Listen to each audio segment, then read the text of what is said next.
สบายดีข้าพเจ้าจะมาสอนวิธีการเรียนคำศัพท์ภาษาเวียดนามด้วยตนเองที่ได้ผล 100% จากการเรียนมือละ5คำศัพท์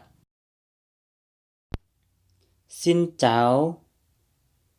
ซินเจ้า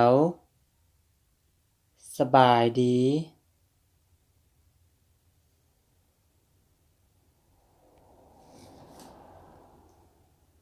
กำเอิญกำเอิญขอบใจซินโหลยซินโหลยขอโทษ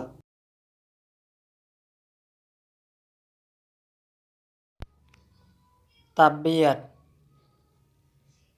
ตับเบียดลาก่อน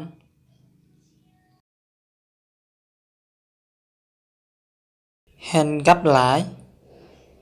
แห่นกับหลายพบกันไหม